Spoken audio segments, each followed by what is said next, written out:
Hello students, welcome back to my channel.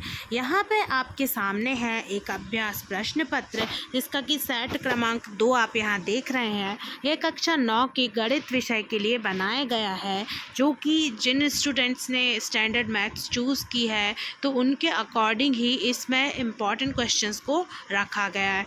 ये जो model paper है ये आपके सिलेबस के अकॉर्डिंग, यानी कि जो त्रैमासिक परीक्षा में आपको जितने यूनिट्स आ रहे हैं उनके अकॉर्डिंग ही बनाया गया है। तो इस मॉडल पेपर के वीडियो में एंड तक बने रहिए, इसे कम्प्लीटली वॉच करिए, लाइक और शेयर करना मत भूलिए, क्योंकि इसके अंदर है उन प्रश्नों को रखा गया है जो कि आपके पुराने पिछले सालों में भी पूछे गए हैं और साथ ही साथ आपके एग्ज़ाम के लिए मोस्ट इम्पॉर्टेंट है। तो चलिए हम वीडियो को स्टार्ट करते हैं और देखते हैं क्वेश्चन नंबर 1। तो क्वेश्चन नंबर जो 1 है वो है यहाँ पे सही विकल्प चुनकर लिखिए। तो पहला प्रश्न है मूल बिंदु के निर्देशांक होते हैं, तो इसका जो आंसर हो जाएगा तो ये हो जाएगा इसका आंसर ऑप्शन नंबर 0 0। फिर है दूसरा, बिंदु ऋण 2 ऋण 3 किस चतुर्थांश में स्थित होगा, तो इसका आंसर है आपका चतुर्थांश। फिर है प्रश्न क्रमांक 3, निम्नलिखित में से कौन सा बिंदु एक्स अक्ष पर स्थित होगा, तो ये है 5 0। उसके बाद फिर आगे बढ़ेंगे, देखेंगे क्वेश्चन नंबर 4, निम्नलिखित में से कौन सा बिंदु वाई अक्ष पर स्थित होगा, तो ये है 0 2। फिर है बहुपद एक्स स्क्वायर ऋण एक्स ऋण 6 के शून्य क्या है, तो इसका आंसर हो जाएगा यहाँ पे ऋण 3 और 2। अब उसके बाद लास्ट वाला क्वेश्चन है सही विकल्प का, किन्हीं दो परिमेय संख्याओं का गुणनफल, तो इसका आंसर हो जाएगा सदैव एक परिमेय संख्या होती है। इस तरीके से यहाँ पे आपके ख़त्म हो जाते हैं सही विकल्प। अब आते हैं क्वेश्चन नंबर 2 पे।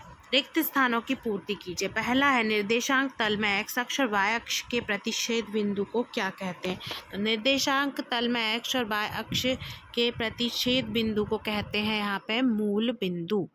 ठीक है, इसका आंसर हो जाएगा मूल बिंदु। उसके बाद फिर सेकंड वाला जो क्वेश्चन है वो है कि बिंदु एक्स वाई में एक्स को भुज तथा वाई को खाली स्थान कहते हैं, तो इसका आंसर हो जाएगा यहाँ पे कोटि। फिर उसके बाद है थर्ड नंबर का क्वेश्चन, बिंदु 4 0 खाली स्थान अक्ष पर स्थित होगा, तो ये हो जाएगा एक्स अक्ष। उसके बाद है भाज्य बराबर भाजक गुणा भागफल धन, तो यहाँ आ जाएगा शेषफल। ठीक है, यदि बराबर पूछा रहता तो आप भाज्य यहाँ पे लिख देते, ये भी खाली स्थान में पूछा जा सकता है, तो यहाँ पे क्या आएगा लास्ट में शेषफल आ जाएगा। इसको घुमा के भी पूछा जा सकता है, तो अच्छे से सूत्र को याद कर लीजिए। फिर उसके बाद बहुपद में चर की घात सदैव, तो ये हो जाएगा पूर्ण संख्या। ठीक है, उसके बाद फिर यहाँ पे लास्ट जो है 6th नंबर का वो है 2 और 3 के बीच एक अपरिमेय खाली स्थान संख्या है, तो ये हो जाएगा 2.0101। अब उसके बाद देखते हैं हम सही जोड़ी। तो सही जोड़ी बनाने में पहले नंबर पे क्या है 0.45 0.25, इन दोनों को जोड़ना है, तो ये हो जाएगा यहाँ पे 0.70। फिर है यहाँ पे दूसरा -306/9, तो ये इसका हो जाएगा 306 में आपको 9 का भाग देना है, तो ये हो जाएगा ऋण का 34, क्योंकि ऑलरेडी यहाँ माइनस लगा हुआ है। फिर इन दोनों का गुणा करेंगे तो यहाँ पे आ जाएगा आपका माइनस और माइनस प्लस हो जाएगा। ठीक है, उसके बाद वैसे 100 आएगा, फिर 0.1 अंक बाद लगेगा तो 10.0, तो इसका आंसर हो जाएगा 10। ठीक है, उसके बाद फिर यहाँ पे इन दोनों को जोड़ना है, तो ये प्लस और माइनस में है।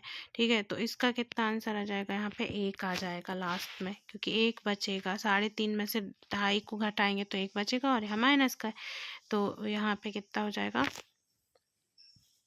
बस यहाँ पे ना -1 होगा, इसको करेक्ट कर लीजिए, क्योंकि बड़ी संख्या जो है वो माइनस में है, तो यहाँ -1 आ जाएगा।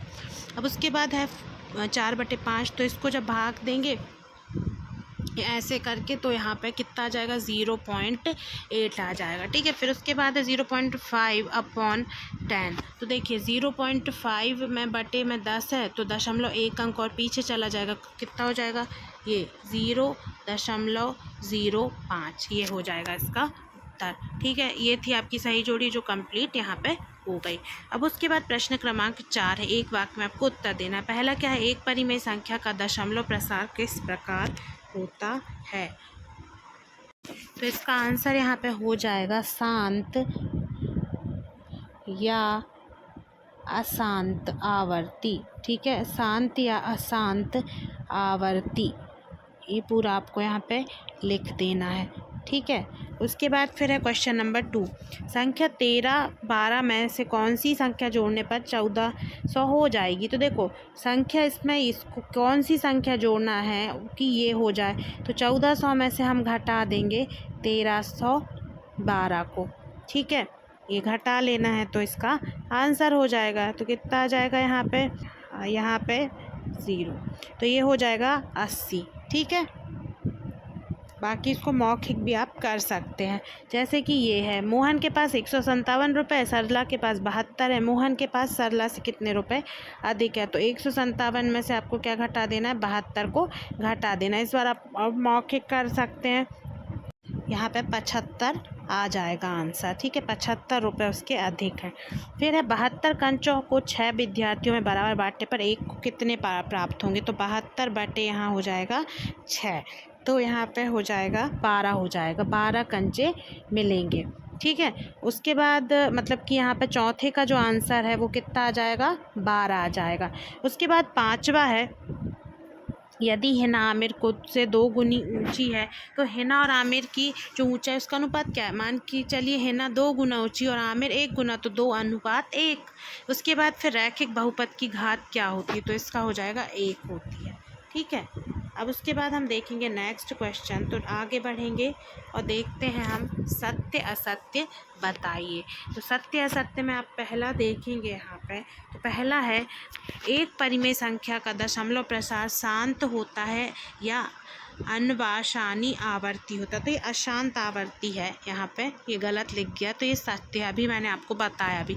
फिर दूसरा है प्रत्येक पूर्णांक एक पूर्ण संख्या होती है, यह भी सत्य है। तीसरा मूल बिंदु में भुज एवं कोटि दोनों शून्य होते हैं, तो ये भी सत्य है। फिर चौथा है एक्स अक्ष में कोटि हमेशा शून्य होती है, तो ये आपका सही हो गया। फिर 2 घात वाले बहुपद को रैखिक बहुपद कहते हैं। तो अभी मैंने आपको बताया था कि जिस बहुपद की घात 1 हो उसको रैखिक बहुपद कहते हैं, तो ये वाला जो है हो जाएगा वो आपका गलत हो जाएगा। शून्य की खोज वराहमिहिर ने की, तो ये भी गलत है क्योंकि आर्यभट्ट ने की थी। तो यहाँ पे आपके सारे मैंने ऑब्जेक्टिव टाइप क्वेश्चंस इस वाले वीडियो में कंप्लीट करवा दिए हैं। अब उसके बाद हम नेक्स्ट पार्ट में कवर करेंगे सारे जो भी सवाल हैं, यहाँ पे जो भी सम है उनको सॉल्व करेंगे एक ही वीडियो के अंदर। तो मिलते हैं नेक्स्ट वीडियो में। वीडियो को ज़्यादा से ज़्यादा लाइक और शेयर कीजिए, इन सारे इंपॉर्टेंट क्वेश्चन को आप अच्छे से कर लीजिए। उसके साथ साथ परीक्षा देना, परीक्षा को जो भी आपके पास हो उससे आप और भी जो क्वेश्चन हैं वो आपके यूनिट वाइज आप प्रैक्टिस करके एग्ज़ाम देने के लिए जाएं। तो मिलते हैं नेक्स्ट वीडियो में। Thanks for watching this video.